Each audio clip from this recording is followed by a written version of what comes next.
Hello दोस्तों, आप सभी कैसे हो? कि हमें उम्मीद है कि अच्छे होंगे। और हमारी जो कि रसायन का पार्ट 1 और पार्ट 2 हो चुका है। हम लोग सीख रहे हैं कक्षा 12 की रसायन विज्ञान, और इसके अंतर्गत बलगतिकी की हमारी क्लासें चल रही हैं। और इसका क्लास पार्ट 1 पार्ट 2 पूरा हो चुका है। आज हम सीखेंगे उसके आगे की प्रोसेस, पूरा पार्ट किस तरीके से ख़त्म होता है। हमने इससे पहले की क्लासों में जाना है कि विद्युत बलगतिकी क्या है, कैसे इसकी रासायनिक अभिक्रिया होती है, कितने प्रकार की होती है, सारी A to Z जानकारी दे रखी है। तो अभी दोनों पार्ट अपने नहीं देखे तो आप गलती कर रहे हैं। दोनों पार्ट देखिए। और यदि आपके हमारे वीडियो या लाइव क्लास देखने के बाद आपका कोई भी क्वेश्चन छूट जाए पेपर में, तो हमसे कह देना कि सर आपने पढ़ाया और हमारा भविष्य खराब हुआ और हमारे पेपर में नहीं आया, तो पढ़ाना छोड़ दूंगा। ठीक है भाई? तो क्या है कि भाई काफ़ी अच्छे एक्सपीरियंस के साथ पिछले पेपर देखते हुए उसी आधार पे हम तैयारी करवाते हैं बच्चों की। तो ठीक है, शुरू करते हैं। कल हमने सीखा था औसत दर क्या होती है। औसत औसत औसत दर के बारे में हमने कल सीखा। औसत दर के बारे में हमने कल सीखा, इसका सूत्र क्या होता है और किस तरीके से इसका यूज किया जाता है। किसी निश्चित समय अंतराल में अभिकारकों उत्पादों के सांद्रता में होने वाले परिवर्तन को औसत वेग कहते हैं। जैसे कि एक टाइम निश्चित है, समय पीरियड जो है कतई निश्चित समय के अंदर जो उसकी सांद्रता में परिवर्तन होता है, उसी को औसत दर कहते हैं। कल हमने एक सूत्र बताया था, R equal to A V, मतलब आर ए बी एवरेज बराबर, इसका एक सूत्र दिया था डेल्टा सी। डेल्टा सी क्या होता है? डेल्टा सी का होता है सांद्रता में परिवर्तन। एक बार फिर कहिए, सांद्रता में परिवर्तन डेल्टा सी को कहते हैं। फिर हमने क्या सीखा था? Delta T. डेल्टा टी क्या होता है? समय अंतराल, जो इस सांद्रता में परिवर्तन हो रहा है जो कितने समय में हो रहा है। बस यही सूत्र हमने औसत दर का रसायन विज्ञान बलगतिकी की क्लास के अंतर्गत और हमने ये सीखा था। और इसके आगे जो है अभिकारों के सांद्रता में परिवर्तन के लिए भी हमने एक सूत्र सीखा था। जो अभिकारक होते ना, अभिकारक, डेल्टा आर बराबर delta T, delta R upon delta T. तो इसके बारे में भी हमने कल सीखा था। ये डेल्टा आर किस तरीके से होता है, इसमें कैसे परिवर्तन होता है, जैसे R2 और -R1 हो जाता है। ठीक है, पहले तो ये क्या सीख रहे हैं हम लोग, एक बार फिर कहीं अभिकारक के सांद्रता में परिवर्तन। किसकी? अभिकारक की सांद्रता में परिवर्तन। क्या?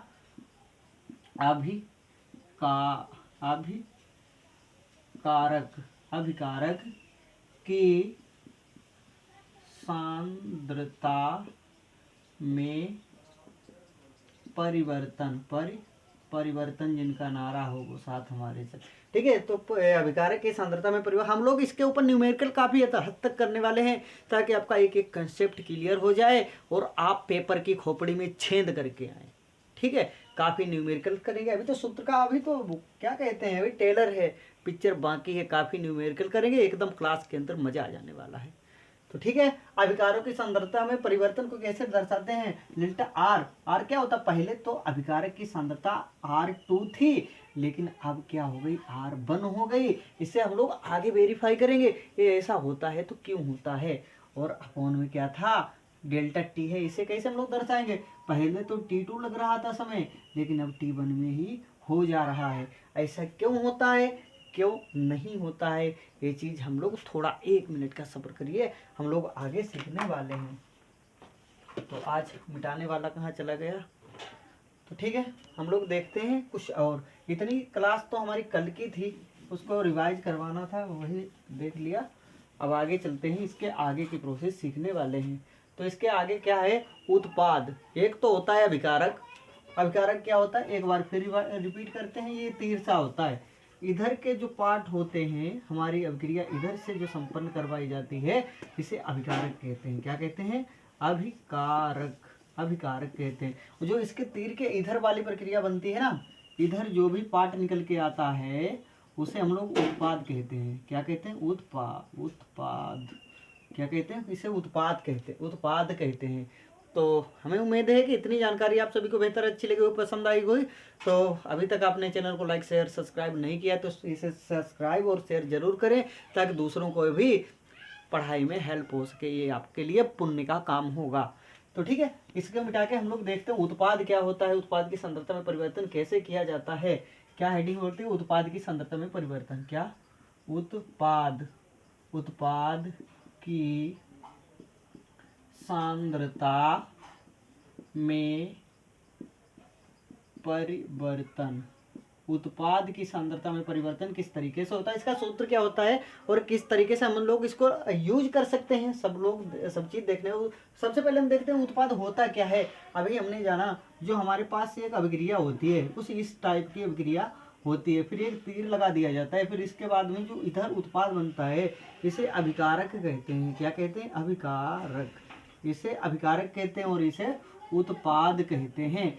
तो इस उत्पाद की सांद्रता में किस तरीके से परिवर्तन होता है हम लोग अभी एक सूत्र के माध्यम से, एक फिगर के माध्यम से और किस तरीके से जानने वाले हैं, एक पाश्चाट के माध्यम से भी जानेंगे। सबसे पहले समझ लेते हैं, आज हमारी बात इस पे नहीं होगी, बात हम लोग उत्पाद पे कर रहे हैं। उत्पाद क्या होता है, जैसे कि हमने कल की क्लास में एक एग्जाम्पल्स आपको दिया था। जो चंगू के पापा थे, मंटू के पापा थे, वो बाजार से सब्जी लाए, कच्ची सब्जी उनकी वाइफ ने काट पीट के रख ली। और क्या होता है, इस भगोने में कच्ची सब्जी काट कूट के रख ली और इसे एक बॉइलिंग पॉइंट पे उबाल दिया, भगोने में भर दी। जैसे ही ये इसकी जो अभिकारक है, अभिकारक सब्जी की मात्रा है, तो क्या होगा, इस पे भाप लगेगी, आग देगी, तो इसकी सब्जी की मात्रा कम होती चली जाएगी और जो उत्पाद की मात्रा है ना, बढ़ती चली जाएगी। जैसे जैसे अभिकारक कम होता है वैसे वैसे उत्पाद बढ़ता जाता है, क्योंकि पानी इसमें H2O की जितनी मात्रा होती है लगभग यहाँ से भाप बन के उड़ने लगती है और ठोस पदार्थ रह जाता है, उसे उत्पाद कहते हैं। तो इस तरीके से हम लोग देखते हैं उत्पाद की सांद्रता में परिवर्तन होता है, तो उसका सूत्र क्या होता है, किस तरीके से हम लोग इसको यूज कर सकते हैं। तो डेल्टा पी, पी किसे रिप्रेजेंट कर रहा है, उत्पाद को, ठीक है। प्रोडक्शन, इंग्लिश में क्या कहते हैं, प्रोडक्शन, कितना प्रोडक्शन हो रहा है भाई, तो delta P upon delta T, delta P upon delta P, ये किसकी है, उत्पाद, किसकी है, प्रोडक्शन या उत्पाद की सांद्रता में परिवर्तन किस तरीके से होता है। तो यहाँ पे सबसे पहले तो हमारा उत्पाद P2 था, लेकिन कुछ समय के बाद P1 हो गया, उसके बाद में हमारा जो समय लग रहा है, ये समय पहले तो T2 था लेकिन बाद में T1 हो गया। तो ये हमारा सूत्र निकल के आ जाता है। ऊपर क्या कहते हैं, इसे भी देखते हैं, उत्पाद की सांद्रता में परिवर्तन। ऊपर क्या हो रहा है, उत्पाद की सांद्रता में परिवर्तन। ऊपर क्या हो रहा है, उत्पाद की सांद्रता में परिवर्तन हो रहा है, लेकिन T2 से T1 हो रहा है। ये क्या हो रहा है, ये समय अंतराल, कितने समय में ये काम हो रहा है, कितने समय में ये कार्य किया जा रहा है, तो इसे क्या कहते हैं, समय, माँ मछली बन जा भाई, समय अंतराल, समय अंतराल। तो हमें आशा है कि आपको ये उत्पाद की सांद्रता वाला ये सूत्र जो है छोटा सा निकल के आया है, इसे आप अपनी कॉपी पे लिख लेंगे और लिख के याद करेंगे, या कमेंट बॉक्स में ये 2-4 बार पिन कर दो तो याद हो जाएगा, ठीक है। तो इसको मिटाने के बाद हम लोग फिर आ जाते हैं, समय ना बर्बाद करते हुए आगे बढ़ते हैं। तो अगली चीज़ हम लोग क्या सीखने वाले हैं, 1 मिनट के लिए थोड़ा हमें टाइम दीजिए, चलो ठीक है। अब हम लोग सीखते हैं अभिकारक की सांद्रता में परिवर्तन, वो भी पाई चार्ट के माध्यम से। किसके माध्यम से, पाई चार्ट के माध्यम से। तो ये हमारे पास बन गई एक पाई चार्ट, ठीक है। इधर क्या हो रहा है, अभिकारक की सांद्रता में परिवर्तन। क्या हम लिख सकते हैं, इधर क्या लिख सकते हैं, अभिकारक की सांद्रता में परिवर्तन। क्या हम लिख सकते हैं, अभिकारक की सांद्रता में परिवर्तन। क्या इधर लिख दें, परिवर्तन, अभिकारक की सांद्रता में परिवर्तन। जो इधर हम लोग दर्शाएंगे ना, इधर के क्या हो रहा है, अभिकारक की सांद्रता में परिवर्तन। तो हमारा इधर सूत्र क्या था, हमारा सूत्र एक बार हमने सूत्र लिख दिया था, सूत्र क्या था, डेल्टा आर बटे डेल्टा टी, डेल्टा आर बराबर बटे डेल्टा टी। तो इधर हमने अभी अभी क्या सीखा है, R2 माइनस R1, और इधर क्या सीखा है, T2 माइनस क्या होता है यार, T2 माइनस T1। तो इस तरीके से हमारा सूत्र निकल के एक आ जाता है। अब होता क्या है, जैसे जैसे जो हमारा अभिकारक होता है ना, अभिकारक, जैसे जैसे इसको हम लोग हीट देते हैं तैसे तैसे इसका पॉइंट कम होता चला जाता है। जैसे जैसे हम लोग इसे हीट देते हैं तो इसका पॉइंट कम होता चला जाएगा। पहले तो इसका अभिकारक में कितना समय लग रहा था, पहले इसके अभिकारक में कितना समय लग रहा था, तो आप लोग बताइएगा ना। पहले यहाँ पे कम दूरी पे हो रहा था भाई साहब, तो इसे T1 टाइम लग रहा था, T1 लग रहा था।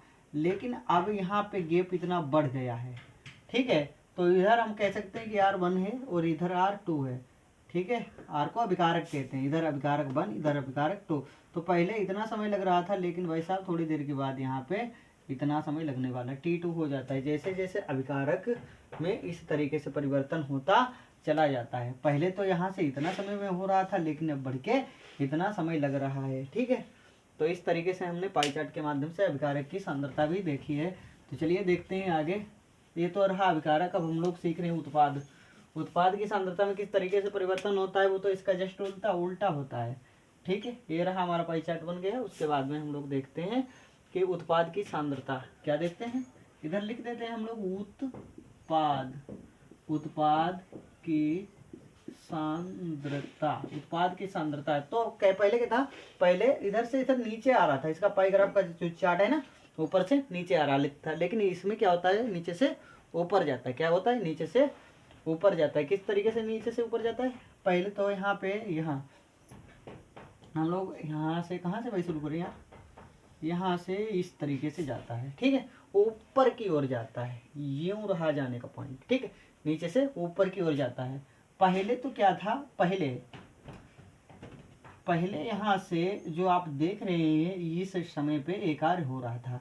लेकिन हम क्या इसे कह सकते हैं, क्या कह सकते हैं, ये हमारा उत्पाद है, प्रोडक्शन। तो यहाँ भी प्रोडक्शन लिख देते हैं, ये उत्पाद है।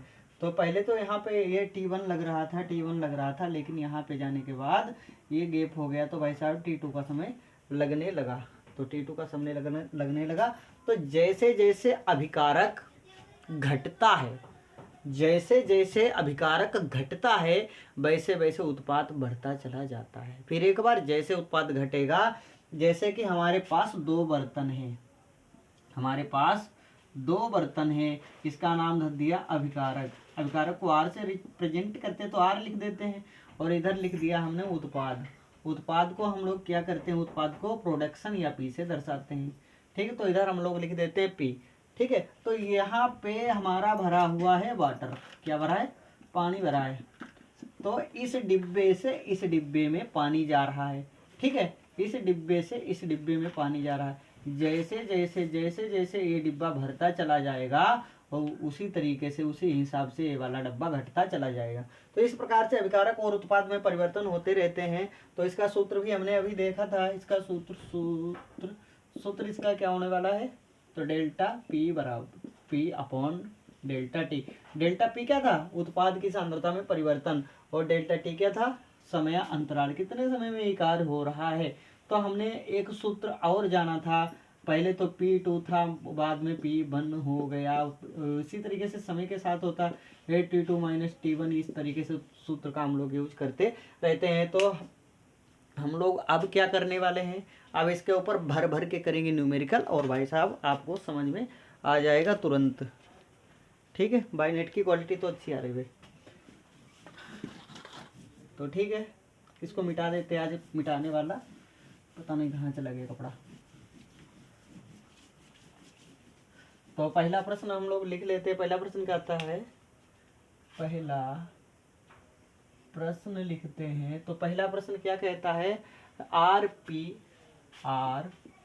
और पी अभिक्रिया के लिए, क्या लिखा है, आर और पी अभिक्रिया के लिए, आर और पी अभिक्रिया के लिए क्या होता है, अभिकारक की सांद्रता, क्या लिखते हैं, अभिकारक की सांद्रता, इसके साथ क्या होने वाला, अभिकारक की सांद्रता के साथ कितनी है, 0.5 कितनी है 0.06 एम। तो इसकी अभिकारक की सांद्रता कितनी हो गई यहाँ पे 0.06 एम हो गई। और इसी तरीके से 20 मिनट में परिवर्तित हो, क्या है एम से 20 मिनट में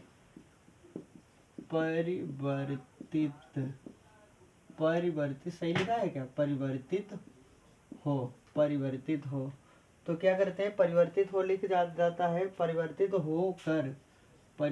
होकर क्या होता है, लिख रखा है 0.02 एम हो जाती है। तो भाई साहब आपको पता है ना इसमें समय क्या लग रहा है। पहले तो हमारी अभिकारक की सांद्रता, किसकी, अभिकारक, एक बार फिर देख लीजिए, अभिकारक की सांद्रता कितनी थी 0.06 एम थी, लेकिन 20 मिनट के बाद में क्या हो जाता है 0.02 हो जाते हैं। अर्थात यदि हम ग्राफ के माध्यम से देखते हैं, पहले तो हमारे पास में 0.06 थी, लेकिन कुछ समय के बाद ये क्या था, ये हमारी T1 पे थी। T1 पे हमारे पास अभिकारक की सांद्रता कितनी थी, यहाँ पे हम लोग लिख सकते हैं, यहाँ से हमारे पास T2 थी। लेकिन कुछ समय के बाद में क्या होता है, जैसे 20 मिनट निपटे, 20 मिनट के बाद में क्या हो रहा है, यहाँ पे ये तो रहा हमारा अभिकारक, क्या रहा, अभिकारक को आर कहते हैं, ठीक है। और पहले तो यहाँ से हमारा खूब बढ़िया से काम चल रहा था, पहले T1 था, लेकिन कुछ समय के बाद में क्या हो गया, जैसे ही हमारा T2 हुआ, 20 मिनट की गैप आई, तो 20 मिनट में अभिकारक कितना हो गया 0.02 हो गया, यानी 0.04 की कमी हो गई, 0.04 की कमी हो गई। तो हम लोग इसमें कैसे क्या करते हैं, और आगे क्या क्वेश्चन कहता है, अभिक्रिया की औसत वेग की गणना कीजिए। क्या लिखा है,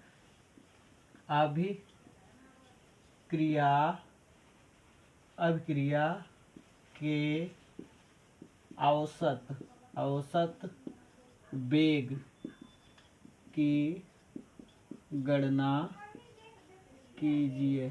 तो किसकी गणना करनी है आप लोग बताइएगा ना, अभिक्रिया की, जो कि अभिक्रिया हो रही है ना, अभिक्रिया कितने समय में क्या हो रहा है, अभी मैंने देखा है ना, तो अभिक्रिया के औसत वेग की गणना करनी है। तो इस तरीके के क्वेश्चन आते हैं, तो आप लोग कैसे करोगे, क्या करोगे हमें नहीं पता, लेकिन हमारी क्लास को देखने के बाद जाओगे तो आपको समझ में आ जाएगा और फिर करने लगोगे।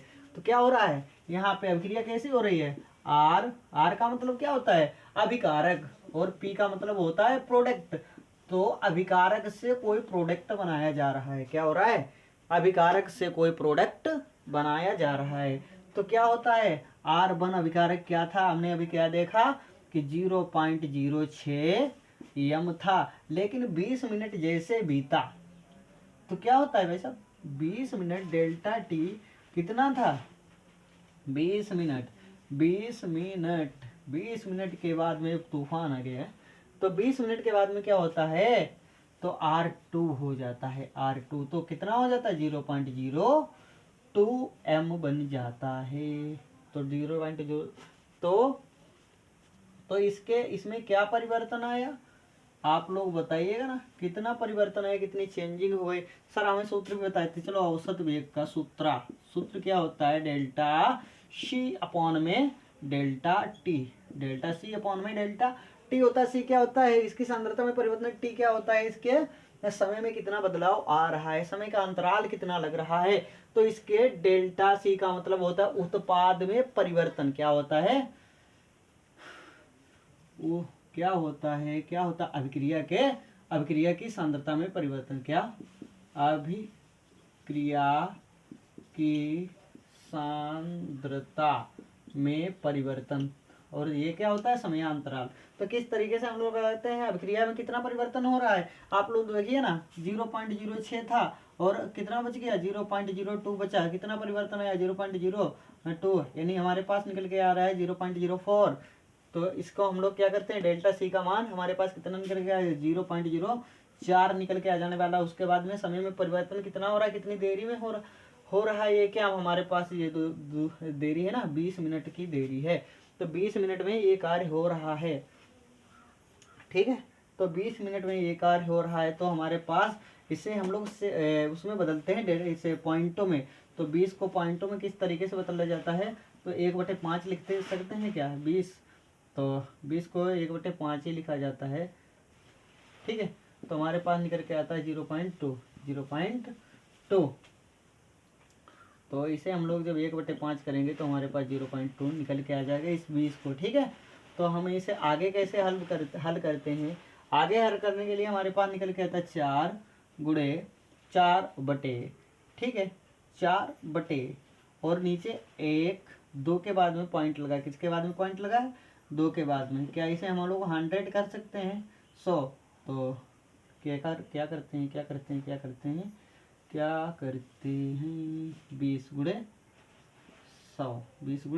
100। तो इस 100 को हम लोग क्या ऊपर ले जा सकते हैं, इस 100 को ऊपर ले जाएंगे तो 10 की घात -2 बन जाने वाला है। तो 10 की घात -2 बन जाएगा। 4 × 1 = 4, 4 × 5 = 20, 4 × 5 = 20 और 5 × 2 = 10। तो कितना बचेगा 0.02 10 की पावर -2। यही हमारे पास आंसर निकल के आ जाता है। वो भी आंसर कैसे निकलेगा, मोल लीटर मिनट। क्या निकलेगा, मोल लीटर इनवर्स मिनट। ये हमारा आंसर निकल के आ जाता है। तो इस तरीके से हमने औसत वाले सवालों को सीखा और कल की क्लास में हम लोग सीखने वाले हैं, कल की जैसे क्लास होगी हमारी बेहतरीन क्लास, कल की क्लास में सीखेंगे तत्क्षणिक वेग। तत्क्षणिक वेग क्या होता है और इसे हम लोग कैसे हल करते हैं, और इसके ऊपर काफ़ी सारे न्यूमेरिकल भी करने वाले। न्यूमेरिकल का मतलब होता है सवाल करने से हमारी जो क्या कहते हैं इसे सूत्र होते हैं ना, ये सूत्र बिल्कुल क्लियर हो जाते हैं और क्लियर होने के बाद हमारी क्लास अच्छे से चल जाती है। तो क्या कहना है, मिलते हैं नेक्स्ट क्लास में। तब तक के लिए bye, take care and love you all. अपना ख्याल रखिए और अपनी पढ़ाई को अच्छे से करते रहिए। और फिर भी कोई आपका डाउट है तो हमें कमेंट बॉक्स में पिन करके पूछिए, मैं उसका रिप्लाई जल्द से जल्द देने की कोशिश करूँगा।